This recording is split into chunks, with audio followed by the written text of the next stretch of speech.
Could the riots we're seeing increase coronavirus cases? They don't seem to care, but we're going to assess that with Dr. Mark Siegel after the break.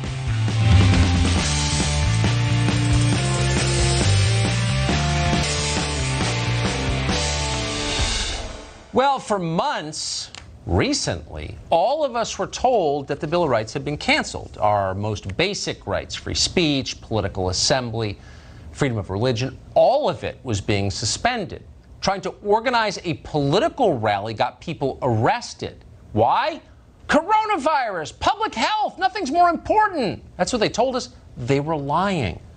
It turns out they just didn't want us talking and challenging their power. We told you that at the time. It turned out to be absolutely right. We know that because now that a movement has emerged that will increase their power, the same people aren't just allowing protests in the street, but encouraging them. Eric Garcetti threatened the residents of Los Angeles with punishment if they walked on dry sand. We showed you the tape. Yesterday, Garcetti kneeled with protesters, prostrated himself before them, begged their forgiveness. He even touched some. Where was the social distancing, Eric? None.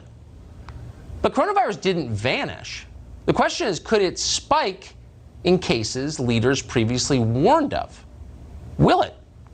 NYU Langone Professor Mark Siegel has some thoughts on that. He joins us tonight. Doctor, thanks so much for coming on. This is bewildering.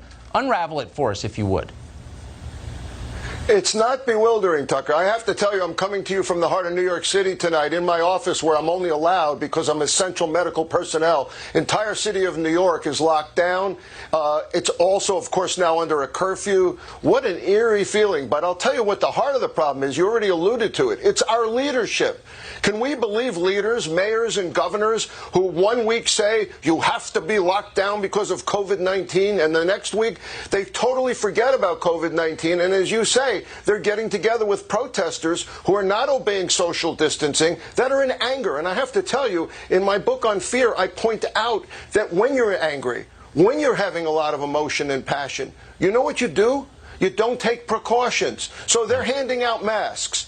Right? Jacob Fry in Minneapolis is handing out masks to everybody, and they're rubbing their masks, and they're spitting through their masks, and they're touching each other. Well, Minnesota has 7 cases on June 2nd, thank God. They've dropped all the way down to 7 cases in the whole state of Minnesota. They're up to phase 2 reopening. So we're waiting to see, Tucker, what is going to happen to Minneapolis now. We're all for the First Amendment, for protesting, of course. But listen, Jacob Fry didn't like the idea that we were going to reopen churches and put 25% of churches, of each church open, which is also First Amendment. Now, I'm wondering what's going to happen to Minneapolis now with all of these protests and no social distancing. 25 centers, hotspots around the United States, according to the Associated Press, are worrisome for the issue of what's going to happen with all this protesting, all this congregating together. What's going to happen a few days from now? Just a few days from now, what will happen? Will we see a spike in cases? And I want to tell you something interesting, Tucker. To me, this is a public health experiment. You and I have been saying from the beginning, we don't believe lockdowns work. We think they're draconian. We think they're unnecessary. Well, guess what they're doing? Our leaders are relieving the lockdowns by allowing people to congregate. So I am going to be able to come on this show next week and tell you lockdowns helped or they didn't because they're being violated all across the country. And if we don't see a spike in cases as a result, we'll know that the media and our politicians were overhyping the lockdowns to get political gain. They made a mistake, though. They shifted over to First Amendment rights to protest and forgot about COVID-19. Well, if COVID-19 comes back, they're going to look awful foolish. And if it doesn't come back, they're going to look foolish, Tucker. It's just very different because before people wanted to worship God in church, which is obviously immoral. Now they're looting the Apple Store, which is, needless to say, civil rights. So you can see it's very different. Doctor, thanks so much. Good to see you tonight.